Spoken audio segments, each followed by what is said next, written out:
Bonjour, bienvenue sur Sudokanar.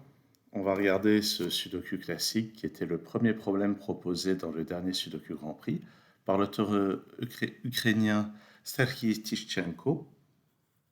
Et celui-ci rapportait 15 points, donc il devrait être assez facile. Je ne l'ai pas résolu durant l'épreuve parce que j'ai préféré privilégier des grilles plus chères. Ça a failli être un très bon round pour moi. C'est un round correct au final. Bon, ça aurait pu être pire. Alors, qu'est-ce que je remarque ici? J'ai 1 et 2. Ici, j'ai 1 et 2. Donc, sur cette ligne, le 1 et le 2 vont forcément être ici. Vous voyez que le 1 et le 2 ne peuvent pas être là. Le 1 et le 2 ne peuvent pas être là. Sur cette ligne, ils sont là. Et j'ai la même chose en bas avec le 6 et le 7. Donc, ils sont nulle part sur cette ligne. Ils doivent donc être là. Et grâce au 7 qui est là, c'est comme ceci. Donc, voilà un début sympathique. Ensuite, ben, là, il y a le même type de logique. Le 5 et le 4 ne peuvent pas être là-dedans. Donc, à l'intérieur de ce bloc, le 5 et le 4 doivent être par ici. Avec ça, donc j'ai un 5 qui est par ici, j'ai un 5 par là qui ne peut pas être là. Donc, aucune de ces cases ne peut avoir un 5, ni celle-ci. Donc, dans ce bloc, le 5 est ici. Et j'ai la même chose avec le 4. Le 4 ne peut pas être là. À cause de ça, il ne peut pas être là. À cause de ça, il ne peut pas être là. Je récupère le 4 ici. Et maintenant, comme je dis toujours, on a placé un chiffre avec une logique horizontale, on va regarder les conséquences verticales. Le 4 ne peut pas être là, on a celui-ci, et ça place ce 4. Dans l'autre sens, ce 4 horizontalement, là il reste deux possibilités. Mais ce qu'on va regarder, ce 8 n'est pas là, donc il va être quelque part par là, ça n'a pas l'air d'être utile dans l'immédiat. De même, ce 5 qui n'est pas là, il reste deux possibilités pour le 5 ici, ça n'a pas l'air tellement décisif. Ah, par contre, ce 5 ici, en utilisant ces deux 5, on voit qu'il n'y a plus que cette place. Et maintenant, donc ce 5 n'est pas là. En utilisant ces deux 5, on écarte ces deux cases aussi, et on récupère ce 5. Et il reste juste l'ambiguïté sur le placement des 5 dans ces cases-là.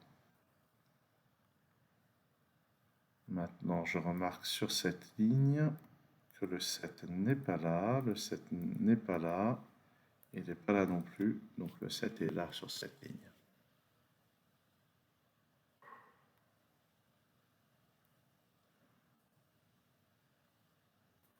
Les autres chiffres sont 3, 8 et 9. Ah bah tiens, là il y a 3 et 9, donc ça c'est un 8. Ça c'est 3 et 9, je vais les noter pour mémoire. Là-dedans il me manque 6, 7 et 8. Là j'ai le 6 et le 7. Donc ça c'est un 8 et là on a 6 et 7. Il y aura un 1 quelque part là-dedans, ça semble pas être très utile de le noter. Maintenant dans cette colonne, je vois que le 7 n'est pas ici. Il n'est pas ici non plus. Le 7 est là. Je remarque que le 8 et le 9 dans cette colonne, n'étant pas ici, doivent être là. Et ce chiffre-là, ben, c'est le même que lui, c'est le 1 ou 2 qui manque dans la colonne. Je le note. Je vois aussi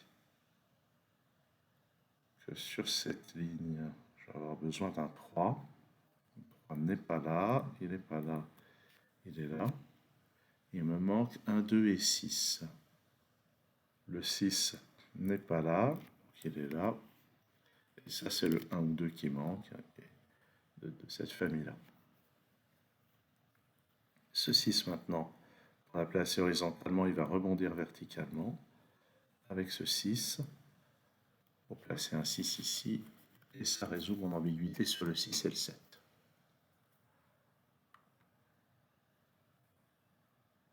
Là-dedans, il me manque 3, 4 et 9. Le 4 n'est pas là, donc il est là. Ça résout l'ambiguïté sur le 4 et le 5.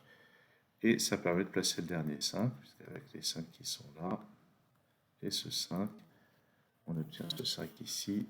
Et ça, pour compléter la colonne, c'est un 1. compléter cette colonne, il me manque un 3 et un 9. Là, j'ai un 3. Ça me donne ce 8 et ce 9.